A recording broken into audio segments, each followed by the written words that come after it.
Good. Are you doing like a little intro and stuff, or? I pressed record, so that's Oh. this was the intro. So basically, welcome back to the Barbell Bikini and Biz podcast. Yes, we are doing an intro, and that was it. And she's already introduced herself pretty much. So today I've got Hannah on, probably best known as Hannah's Health on the old Instagram. If people don't know you, Hannah, just sort of introduce yourself, what you're about, and a couple of fun facts about yourself that people might not know. Oh, no pressure. No pressure. I mean, I can't really. Okay, so yeah, I'm Hannah, 24.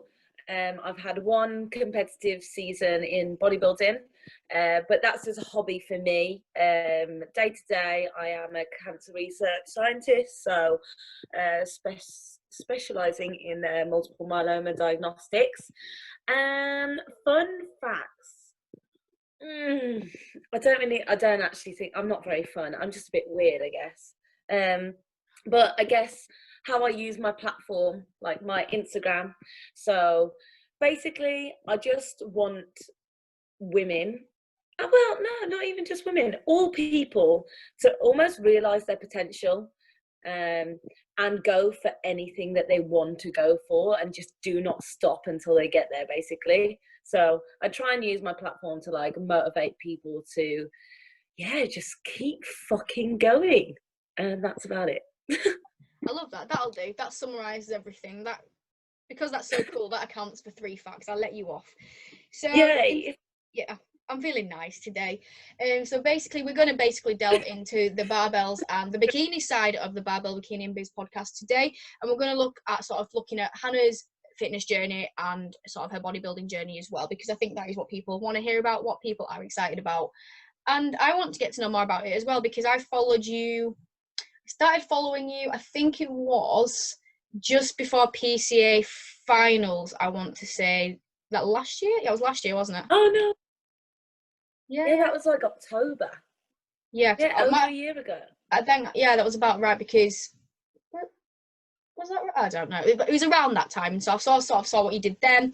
Then I saw you transition with Kuba and how you've grown your physique now, which is incredible, and I really like what you're about with body positivity. But let's go right back to before that, when I even knew you, and potentially when people who follow you even knew you, to how you got into just fitness in general, not even bodybuilding specifically, just fitness in general.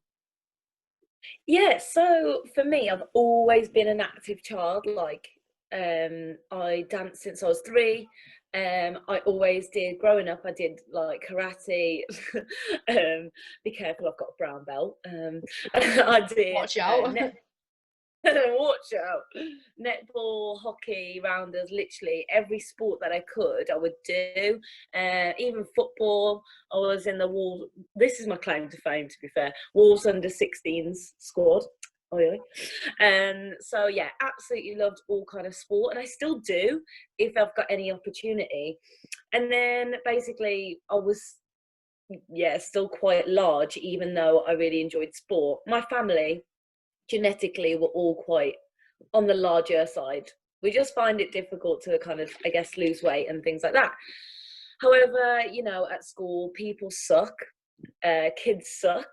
Mm-hmm. And I think a lot of the people that have been bodybuilding because they wanted to improve how they looked, they wanted to improve their confidence. I got to a point at school where I just hated how I looked. I hated who I was. Like, I hated like almost everything, basically. And I was trying to fit in with the wrong people, and I was trying to be someone that they would want. Yeah. So I started going to the gym, cardio and classes, that sort of thing. Kind of, it's the same for most people, isn't it? I feel like everyone starts like in that way. And I lost a lot of weight. I think my lowest was when I was around 16. And I've got this one photo that I will always refer to, and it was on my 16th birthday, and I genuinely look like a lamppost. It's like, so I think from then I was like, right, okay, well, I want to do something about this. Like, I don't enjoy not having this energy. I don't enjoy like slogging my way through all this. And I think I went to a class before and it was like fully booked or something, and I couldn't go in. And you know, there's like it was at Pure Gym, you know, they have like their circuits of their machines, Yeah. and that was outside the door of the studio. So I just like started faffing around on that basically, and I was like, oh, this is quite fun, this is new. And I am like, all through life I've been quite a competitive person, and I was like, oh, I wonder if, you know, like, I bet I can do better next time. And I mean, the rest is kind of history. I started to just like go more for being better and better in myself. And then obviously start to see kind of progress through that. But all through uni, I wouldn't say that I was dedicated in the slightest. I would go here and there. I would learn here and there off people that I would meet, you know, like random PTs I'd talk to. But then it wasn't until probably third year at uni where my exams were kind of extremely nerve-wracking, and, you know, so much stress, where I started making sure that I was like allotting time to go to the gym. So I would make sure that at 8 o'clock every day, every night, after I'd done a whole day of revision, I'd go to the gym to de-stress so I could fucking sleep, basically. And yeah, and from then, again, it was just like that slow progress from going for my head and just trying to be better, and then slowly learning. And I just enjoyed that learning side so much. And then in my master's degree, I continued that, and I like utilized the gym as my outlet, but started to learn a lot more because I actually did a nutrition diploma on the side just to try and learn more. Because I just got so kind of invested in it, even though it was still a hobby. Yeah. And then from there, because I did my master's in London, I obviously started to get a bit more involved with the fitness community, started to go to a few like little events and meetups and things like that, you know, like Body Power and all that. So that was really like eye-opening, basically. And I was like, fuck it, shall I just do bikini? Shall I give it a go? And because I am quite competitive, I'm one of those people that if I do give something a go, if I say, right, this is it, I'm going to start this and I'm going to do this, this is the goal, I do not stop until I get there. So went to go into bikini 2019, January 2019, and then got my prep coach in that April. And then he said, right, you're 6 weeks out from a toned figure competition. So I was like, okay, right, we'll work with this. So I had to like learn all the new poses and things like that, go from there. And then, well, yeah, the rest is kind of history, basically. After getting that coach, I was sucked in. Yeah, and now here we are. And here we are. Amazing. So let's sort of talk through that first year of competing. So I sort of saw bits of it through social media when I started following you, because I know you did a bit of tone, you did a bit of athletic. You did really well, didn't you? You came like top 6, wasn't it, in the finals? Yeah, I couldn't actually believe that I came top 6, to be fair, because so that first show that I did with my old coach, we actually aimed for athletic figure because I had striated glutes. So I got to like 58 kilo for my first show. So that's 10 kilo lighter than I am now. And this is the end of my mini cut. Yeah. So yeah, I had lines in my glutes. So we were like, fuck it, let's go for athletic figure. Got there, and PCA they were completely right. They literally were like, hun, you're not ready. And I was like, oh, okay, no worries. Got backstage, saw the athletic figure women, and I was like, fuck me, yeah, I'm not ready, I'm not there.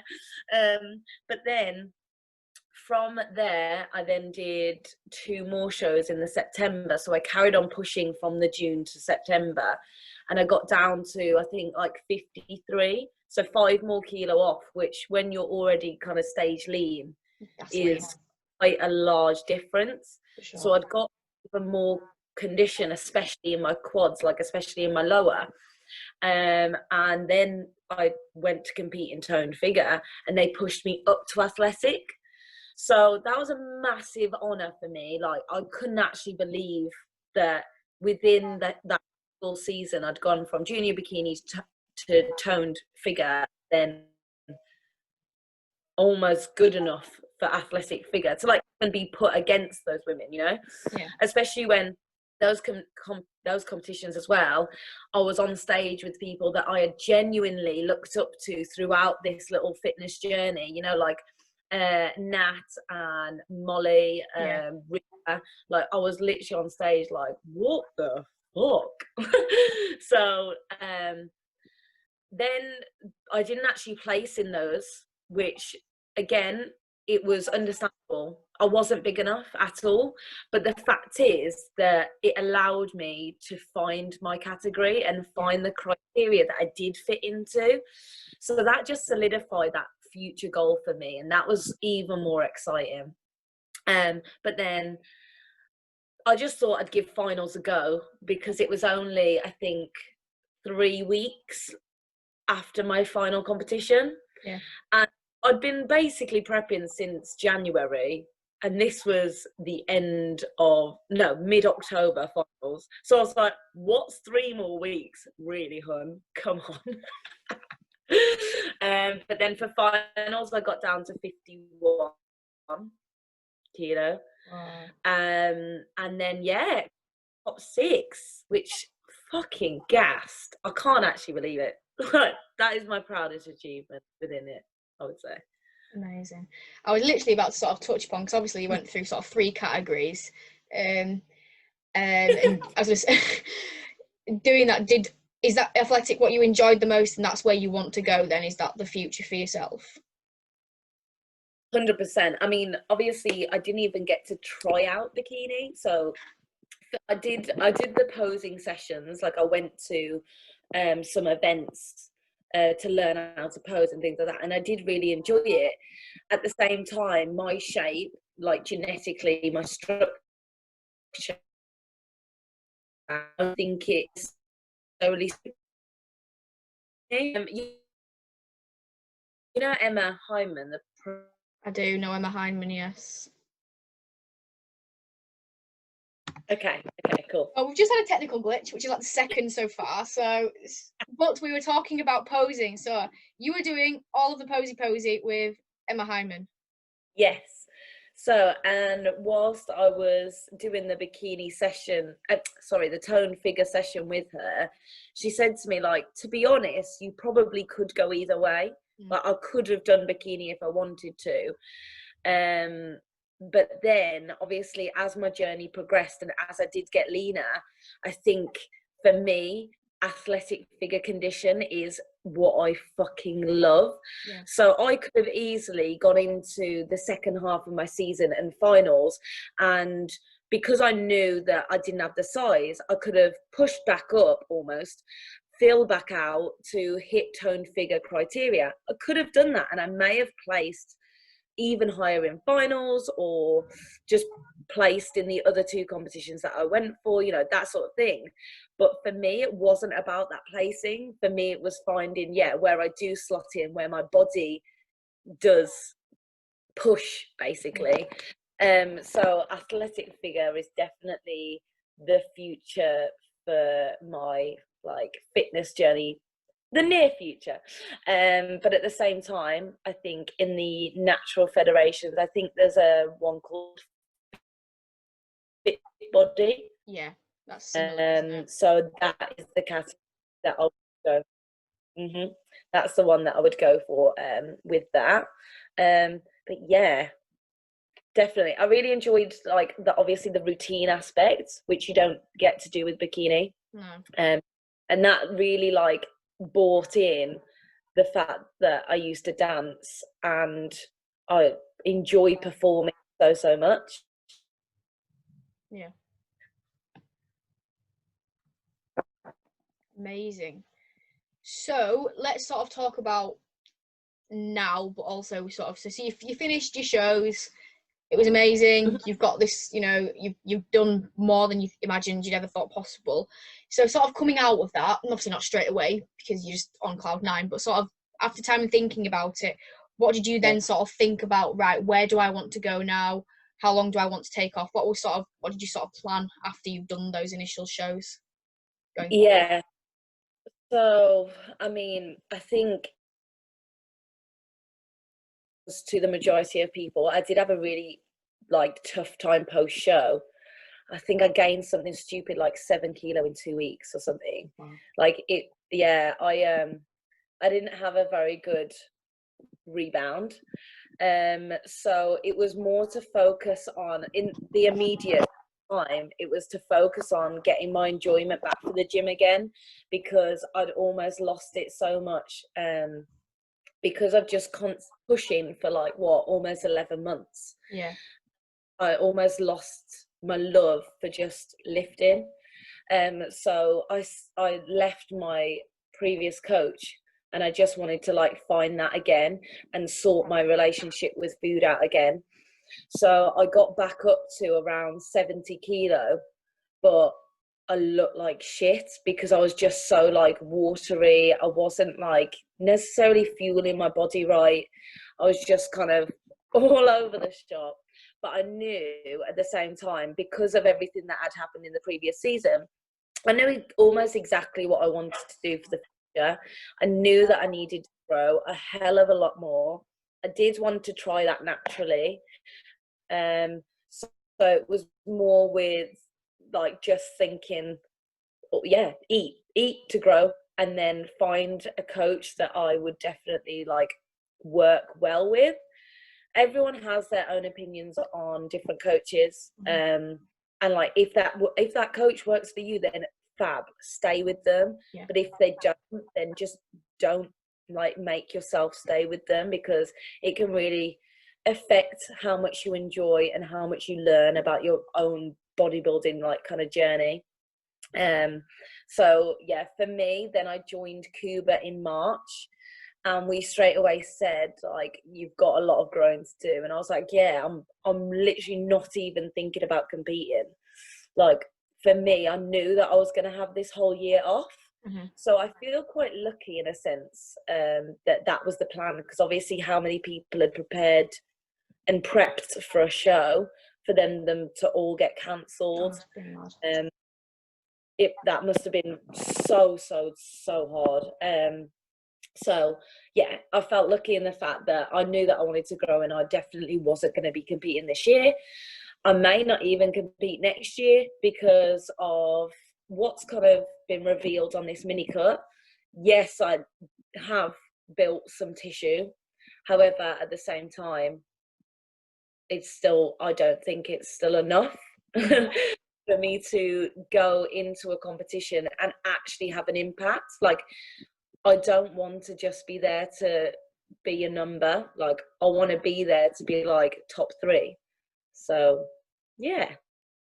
Exciting times lie ahead.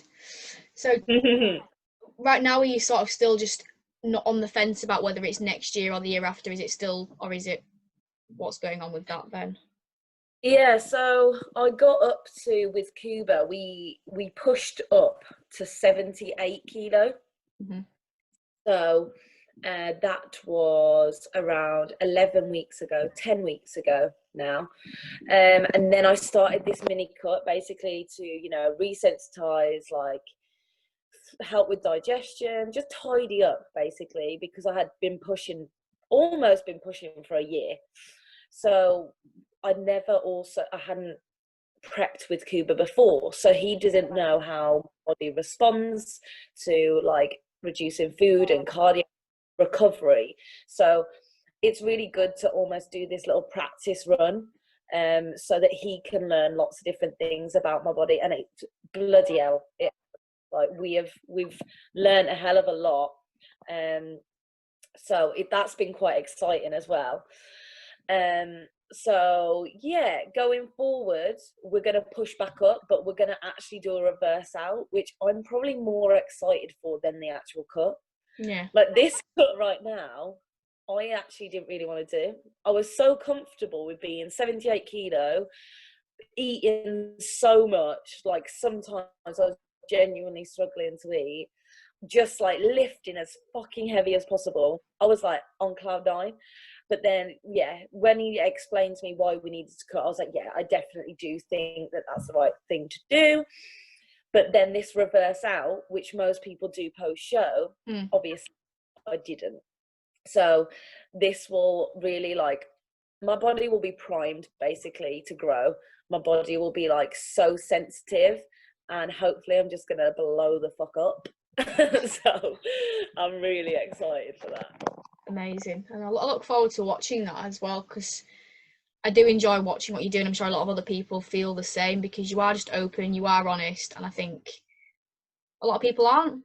But especially, you know, with the off season, I think it's been amazing to have someone actually show it as much as the prep, because everyone likes the nice leany pictures. We all do. But when it gets to that point when you're pushing up, it's harder to show off your body. But the fact that you felt comfortable and confident and you've shown it to people, I think it's been inspiring. And just because a lot of people who post their off-season physiques, and I think this tends to be sort of assisted females, their off-season physique, mate, I'd be happy with that for like a stage physique. Like some of them look so lean and so good in off-season, but that's not, for the majority of us, we don't. No, I think for me, the reason why I did want to put it out there so much was because I do feel like there is such a stigma with like obviously gaining weight, but I think that initial someone's early in their bodybuilding journey, I think you will push up just to grow as much as possible and as optimally as possible. So I think it was really important for me to show that side, so that people can kind of see that even if you do push up, you can still come back down. Like, all because you spend X amount of months in a surplus to grow as much as possible, it doesn't mean you're going to be chunky for life. You just come back down if you get a bit overexcited. If you eat too many pre-workout cookies. No comment. Amazing. But no, thank you for that. So that's given us a really good insight, and obviously maybe in a fair few months down the line we'll get you back on and we can sort of see an update as to where you are, because I think I'm interested, and I know a lot of other people are too, and it's nice to have someone who is just honest. And it sounds really bad, doesn't it? But it's, you think everyone would be, but the lack of honesty this day and age is just, I think in the sport as well, because like the stigma of performance enhancing drugs and the stigma of weight gain, people don't want to be. Yeah, I think it's been, even now, even after being kind of within the environment probably 2 years now, I'm still learning so much about people in terms of like, oh, they're not natural, oh okay, which is fine, it's absolutely fine, but how they'll post being like this. Obviously they're still working extremely hard, but they'll post saying like, you only get this from hard work, and it's like, well, yeah, and drugs. Like don't tell people like about all this hard work when you're not telling them about that side, because you're almost giving people these expectations.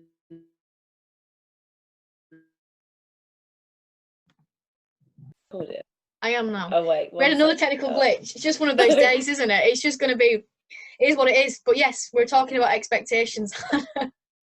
Yeah, I think I basically was just saying like, obviously when people are posting about their progress, and it is amazing progress and it is down to their dedication and hard work, but people that are watching their story and almost being inspired by that then don't also realize that they are taking performance enhancing drugs. And so it's almost giving, I don't want to say younger people, because they may not be younger, but people with not as much experience, it'll give them the wrong expectations, and then they'll be so disappointed and disheartened when they can't reach that same goal. So I think if I ever did go down that, which I'm not saying I wouldn't ever, But I think I would be extremely open about it because, yeah, I think it's important. I do. 'Cause it's a big thing. I think it is when you are part of the scene, it becomes quite normalized. But when you actually really think about it, it's a big thing. Like what you're actually doing is huge. But for us, it's kind of just like it's part and parcel of it. The same way some people eat certain things, some people eat certain things, people use this pre-workout, others use this. But when you actually step back, you're like, actually, it's quite a big deal. So yeah, like I've spoken to like a couple of guys recently, not like that, just like mates, and 3 guys that I've spoken to in the past week have told me that they've had surgery for gyno.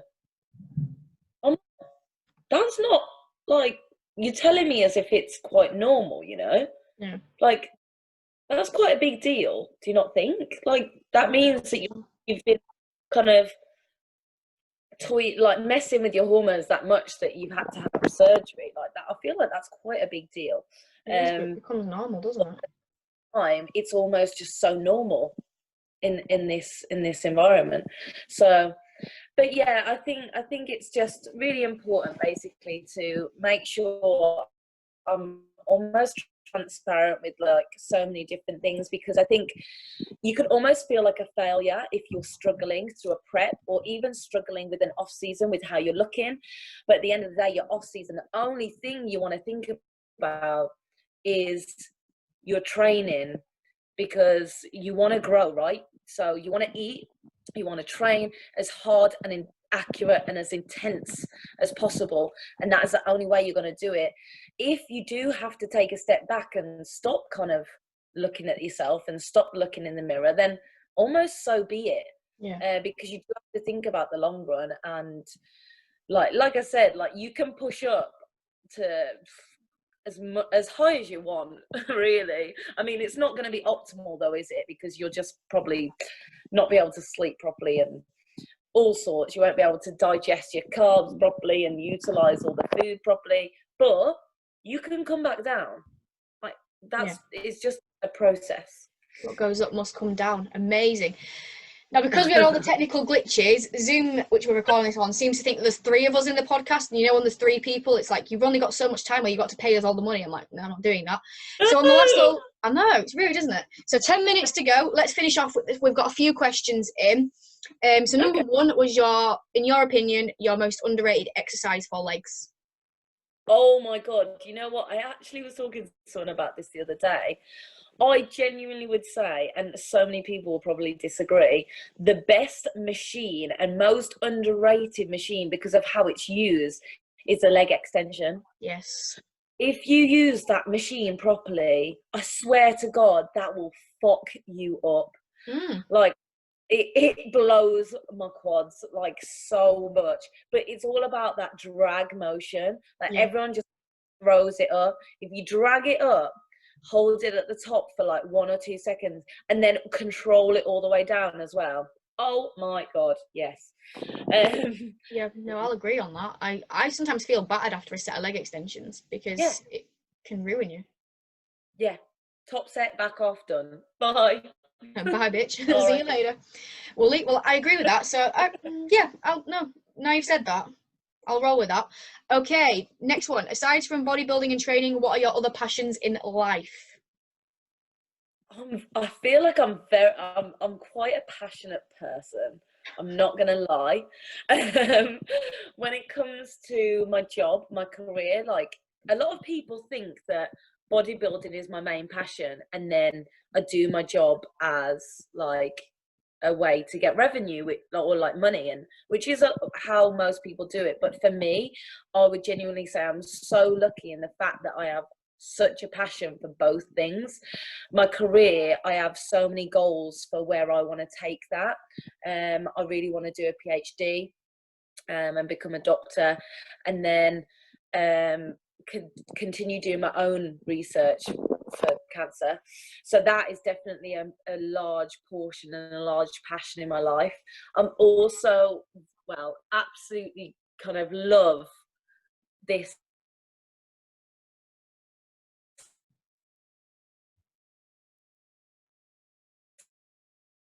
I would just say everything that I'm doing right now, Yeah. I'm bloody passionate about. I don't see the point in doing anything if you're not passionate about it. So yeah. Amazing. Okay, next one. 3 guests to dinner, dead or alive. Who are you having with you? Okay.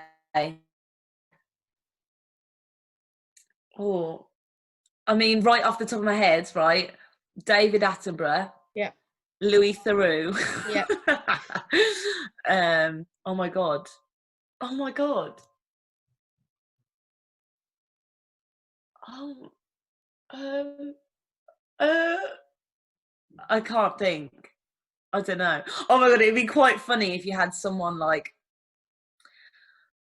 bloody Arnold Schwarzenegger there as well, wouldn't it? Yeah, that'd be pretty good. That little combo. That'd be well interesting. I mean, I can't think of who anyone I'd want, but I think I just get really controversial people and opinionated people simply for the laugh.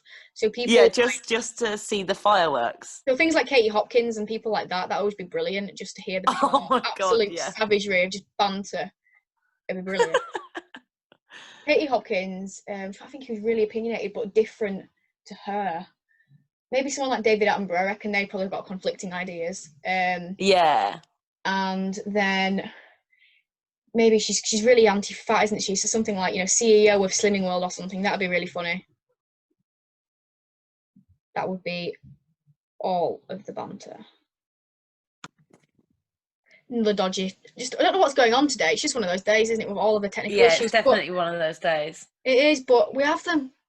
I think it's a metaphor, isn't it? This technical issue is a metaphor for life, not always going as planned. And yeah, I mean, it doesn't go as planned, but we plow on. We do. Nothing stops us from getting this podcast finished. Nutshell. It is. Even if we have to keep stopping and starting and refreshing until tomorrow, we will get this done. But anyway. Okay, 3 more questions to go. And so this one made me laugh. Cream of rice queens. Love it. That. Favourite flavour, and if you could design your own, what would you pick? Do you want to go first?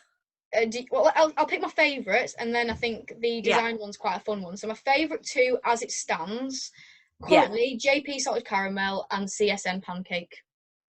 Oh, good choice. Thank you. I'd say JP salted caramel and CSN peanut butter, which is controversial because so many people told me that they don't like it, but I got it anyway, and it was peng.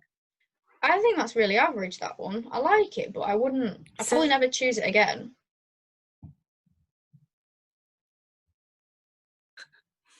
We're back. Okay, so design your own. Go, before it gets off. So, you know what? The first thing that came into my head was like a cookie dough kind of vibe.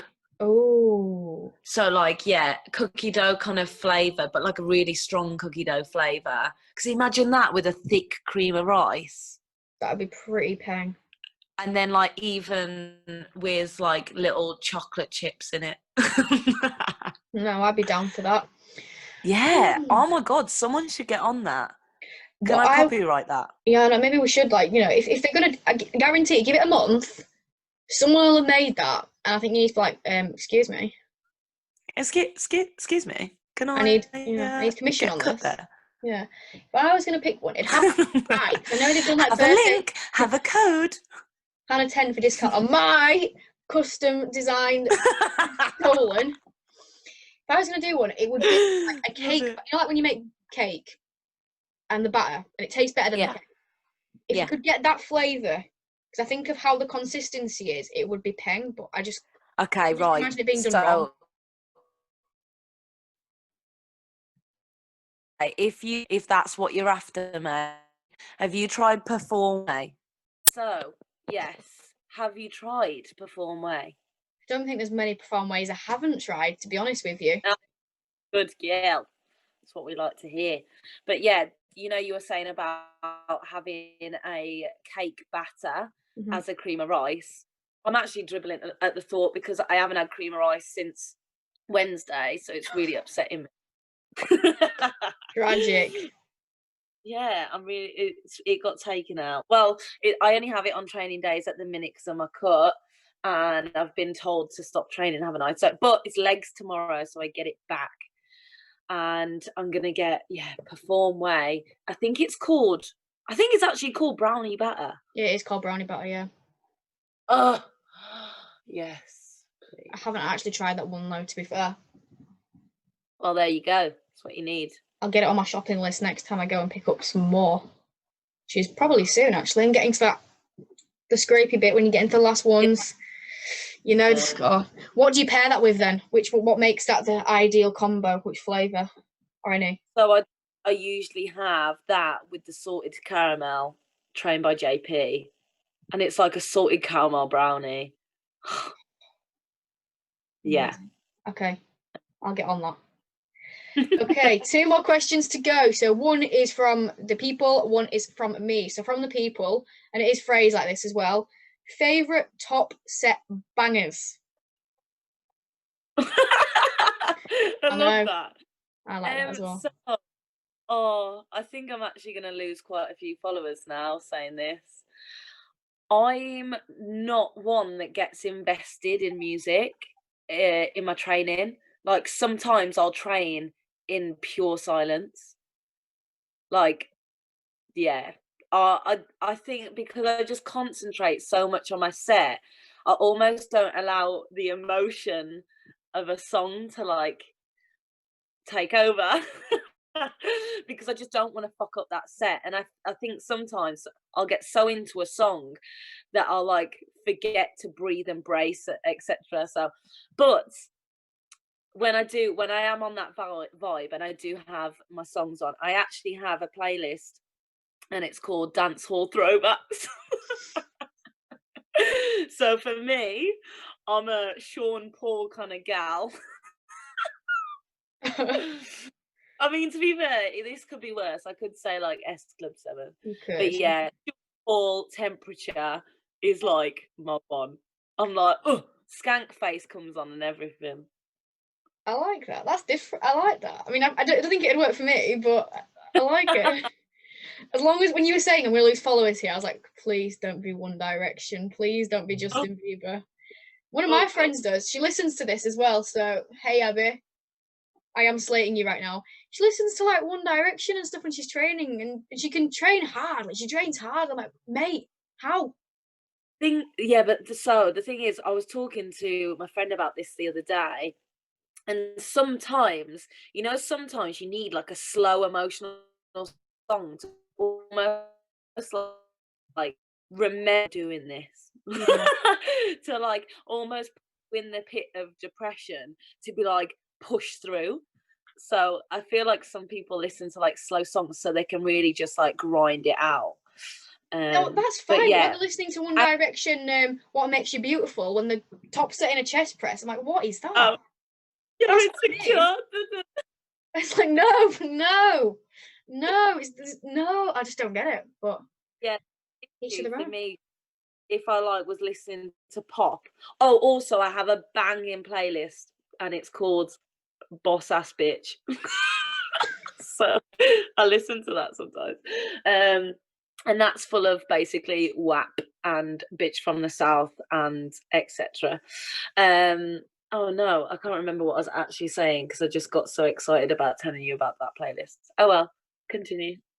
Okay, well, we're on to the final question, which is my question, the signature question. So this is the question that, of course, matters the most. And that is your number one favourite cereal item. Go. Cereal, yes. again. Oh my god, you know what? I shouldn't have done this podcast because everyone's gonna hate me. I'm actually gonna say, like, I love the OG Cocoa Pops. I genuinely do. But my favourite are chocolate orange shreddies. They're good. I don't think people God. are going to hate you. I thought you were going to say something like Weetabix or something then that would be... Oh no, Weetabix is banging though. Weetabix is actually... Weetabix minis, the little chocolate ones, they are banging. Just no basic Weetabix, no. I'm being serious, right? Hear me out. So at the minute I'm 20 post workout. Yeah. The dream. So that's like fucking 6 Weetabix. And then I make a protein shake and I have 40 gram away. So it's like a thick, it's a lot of it's a very flavoursome protein shake. I then pour it over the Weetabix and then I heat it up. And it's like a big bowl of chocolate pudding. Oh, it is actually pain. Try it. If you're listening to this, try it and you won't be disappointed. Even add some berries on there, some heated up berries. Winner. I might try it. We shall see. I think you should. Okay. Okay, I'll give it. But you have to heat it up so it's like really thick. Yeah. Don't add like, I'm gonna show you my shaker. Half water. And then your protein powder, so it's not too runny. Yeah. Cover it all, mix it all up, bosh it in the microwave for like a minute, 2 minutes, and then perfection right there. Amazing. We shall. That was a really sarcastic. Amazing. Amazing. And this week on the Bake Off, Hannah has her Weetabix Star Baker. But no, thank you for your time, Hannah. I know it's been a slog, hasn't it, getting to the end of this? It's been a mission. Oh, it's lovely. I mean, with the technical difficulties, it's been, for everyone listening, of like, what are you on about? Just envision every technical difficulty under the sun happening multiple times back to back. That's pretty much what's happened. So just, if you manage to survive till the end, we appreciate it, because we wanted to finish this for everyone. Yeah. So thank you for sticking out and listening to finish on Weetabix. I'm gonna send you a photo next time I have it. Brilliant. I can't wait for that. I'm excited to see the Weetabix. Thrilled. Well, thank you for your time, Hannah, and I look forward to the next podcast, and we'll definitely get you back on to discuss all things Weetabix in the near future. Love it. Yes. Okay. Right, see you soon. Bye. Bye.